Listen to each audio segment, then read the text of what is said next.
Hello everybody and welcome to the War Room. This one is for the UFC 286 UFC London main event. Leon Edwards defending his belt for the first time against the former champion, the guy he's just head kicked dead the belt off, Kamaru Usman. So of course this is another stiff test for Edwards. Being the champion, he wants to solidify his position as the champion by beating the former champion that he's just beaten. And of course, he just beat him, but he did lose 3 rounds to him. That first round was solid. You know, he was able to take him down, take him out, take his back, and finished in a really strong position. But then Usman just kind of steamrolled through the next 3 rounds. We had moments where Leon looked good. We had moments where he was landing strikes or attempting takedowns. But ultimately, second, third, and fourth round were Usman's round. And it looked like the whole thing was slipping away from him. And then you got that shake from the corner. Come on, Rocky. And it changed everything. Really, really interesting fight. And a really interesting rematch as well. I am excited for this one. And it's at sea level as well, which I think works out a bit better for, everyone involved, but certainly for Leon. Okay. Before we go any further, this show is brought to you by our friends at All Citizens. These are fantastic. They are the Elite 2 boxer briefs. So we're just on a nice steady 5 miles run because we're finishing up training camp. And if I didn't have these, I would have been considerably more uncomfortable. This right inside here is the Paradise Pocket. That's where you put your boys. That looks after them, keeps them separate from your thighs. They are just, they are the most advanced underwear I have ever worn. And, you want advanced underwear, especially if you've got long, busy days like I have. You're training, you're in and out of the van, you're up and down the country, lots of things going on. You don't want to be dealing with underwear problems. You want to get yourself a pair of these. They are microfiber, anti-odor, sweat wicking, quick drying. They're all the stuff that you need. They've got these wicked little silicone grips on the legs as well, so they're not going to ride up, as well as the Paradise Pocket that keeps everything where it needs to be. Really, really good stuff. Clear out your underwear drawer and get yourself some of these. They are a very reasonable price and the quality is unrivaled. So if you use the code FULLREPTILE10, you'll get 10% off All Citizens. There are 2 links in the description below. Allcitizens.com is the US website.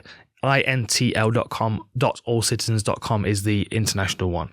Get yourself some of these. You will not regret. They've got long sleeve, short sleeve t-shirts. They've got button up shirts. Revolutionised my wardrobe. Far more comfortable than the stuff that I've been wearing, especially my workwear, because I've got to be able to move. You know what I'm like when I'm cage side. Anyway, back to the tail of the tape. So Edwards is coming in with a record of 20 wins and 3 losses with 1 no contest, 7 knockouts, 3 submissions, 2 rear naked chokes and an arm triangle. Usman with a record of 20 wins and 2 losses, 9 knockouts and 1 arm triangle finish. Usman has now been stopped and subbed once, a rear naked choke, a long time ago. Alex Caceres' brother, I think it was his second pro fight. Good back defense, as we saw in the first round against Leon. But still, there is a possibility there if you get hit and hurt. Say, that head kick landed but didn't knock him out. He could have been susceptible to a rear naked choke, and Leon is very good at taking the back. So, we know there's a vulnerability there, and I think Leon might try and find other ways to win aside from that head kick, which will now obviously be expected. Leon's never been stopped. Very, very tough individual. Great takedown defense, very stubborn, very difficult to get out of there. Good sub-defense, of course. 2-inch height advantage for Edwards, 2-inch reach advantage for Usman. Okay, so I've done my BT Sport breakdown. That's a very, very focused, in-depth breakdown of their second fight, which was the title fight, the most recent one. Of course, they fought previously. So the trilogy is technically 1-1, and we're about ready to be resolved. But of course, the title changed hands in the last fight. So this one's considerably more important. Not only does Usman want to get that win back, but he also wants to get his belt back.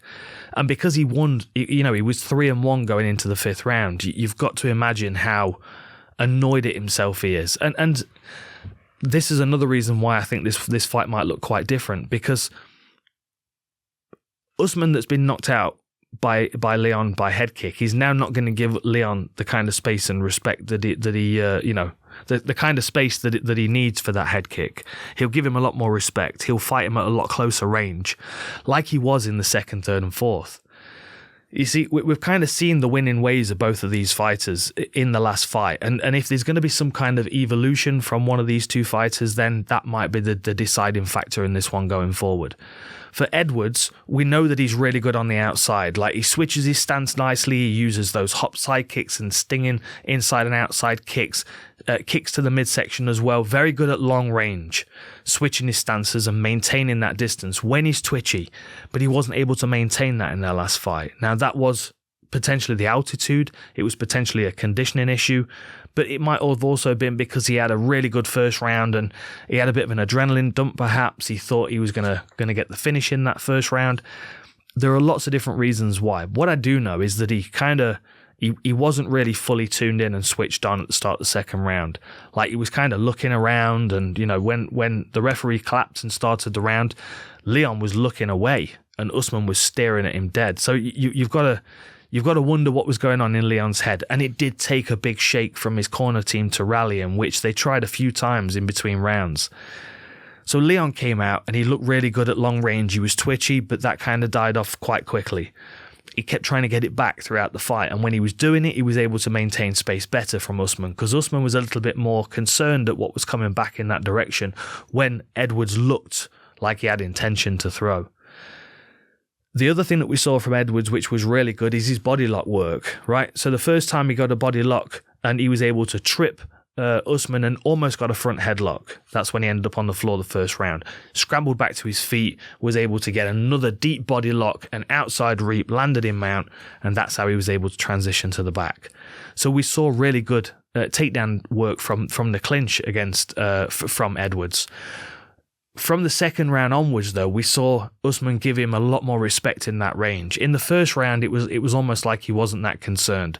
He didn't get taken down the first attempt, so maybe that didn't stick in his memory enough. But the second time Leon attempted to take him down from the clinch, and he ended up in mount and then with Leon on his back, that certainly made a difference in his approach, because even though he was fighting Leon at a much closer range in the second and third and fourth round, you had him up against the fence and he was unloading to the head and body a lot more. What he wasn't doing was staying in the clinch too long. Like, there were a few moments where Leon tried to dig a deeper underhook and you saw Usman get his head in the way and kind of push his way out back into striking range. Staying inside kicking range, of course, but not too close to clinch range that Leon can start working those reaps. For whatever reason, maybe it's because Edwards felt like he was maybe it's because Usman felt like he was having a lot of success at that close range boxing and he didn't have to worry about the kicks, but he knows he can stuff the wrestling. That would be a smart thing to do. He also was doing really nice work to the body, which was also another factor, I'm sure, for the endurance, the conditioning of Edwards. But on the other side, so what we got from Usman is we saw him struggle with the twitchiness and with the long-range striking of Usman. But when he started to pressure of Edwards, I keep getting these names mixed up. My brain's going 300 miles an hour, as you can see. When Usman was pressuring Edwards and he had him up against the fence, Edwards can be quite passive at times. Like the start of the second round, about 90 seconds, he was very passive. He was taking shots, he kind of rolled his ankle against the fence. Then there was an eye poke and there was a break of about 40 seconds. And in that moment, it was almost like Leon had either got a talking to from his corner, which shouldn't have been happening, no coaching during the break, or he gave a talking to himself and he was like, come on, Leon, come on, Rocky, switch back on, like get that twitchiness back, because it was working for him. And he did for a part of the rest of the second round. And it, there were moments that Edwards looked like he was able to command the space a bit better. But as soon as Usman was inside his kicking range, it was Usman's fight all the way along. And I feel like, this fight, it's quite a simple game plan for Usman, to be honest. I think he can waste a lot of energy trying to take Edwards down. I've not actually pulled the tail of the tape up. Let me do that now. I think he can waste a lot of energy trying to take Edwards down. And I don't necessarily think he's going to do that. I think he's going to clinch and I think he is going to wrestle some, but I also think he's going to try and use his wrestling to anti-clinch and stay in a boxing range. Because the most problematic range from the first round to the last round was the kicking range of Edwards. Like, Edwards was way outside a punching range when he moved in with that head kick. Feint jab, sold it with the cross, put the kick on the end. It was a beautiful setup.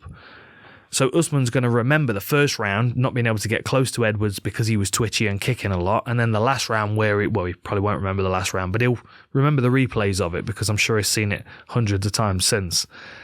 So he's gonna take that kicking range away from Edwards. So then that might force Edwards to work at a closer range, which is not necessarily a bad thing either. Like, Edwards has got good knees to the body. He's got good elbows, as we saw against Gunnar Nelson. So there are things that Edwards can use there, as well as, he's got that body lock. He's got work from the body lock that can cause Usman to break and to create space. So if I'm Edwards and I feel like I'm backed up against the fence and Usman's coming in with punches, the best thing for me to do is to grab a hold of him, because I know that Usman's going to try and bail out. He's going to put his head in this pocket, which is ideal for pulling down and hitting with knees. It's ideal for elbows. Or you leave him with the head in the pocket so he can create space and push away, and then Edwards follows with kicks on the break. That's another route that Edwards could use to try and add on to what he was doing well in the last fight. Okay, where's tail of the tape? So what we got? So Usman with a higher rate of striking, 4.55, but that's most likely down to the fact that he's landed a decent amount of shots on the floor in some of his fights as well. He landed a lot in the clinch against Emil Mek. That was a really good performance. I enjoyed that. Edwards 2.59, but he is a sharpshooter. I said this in the breakdown show for BT. The difference between the two is Edwards is very much like a precision striker, but because he's a precision striker, that means he's not throwing a massive volume of strikes. He has a lot of variety, and he puts his techniques together very well. But Usman, on the other hand, he's got such a work rate. He's able to just push and push and push, and that kind of engine, coupled with some wrestling and clinch work, it can really drown Leon in pressure, and it can make it feel very claustrophobic for him. He's going to have to use close range strikes to do any damage to Usman. Yeah, it's an interesting one. 97% takedown defense from Usman, of course. Leon's managed to pick up a takedown against him, so that might be annoying for Usman to have been taken down especially by someone that's not supposed to be able to wrestle. What haven't I said?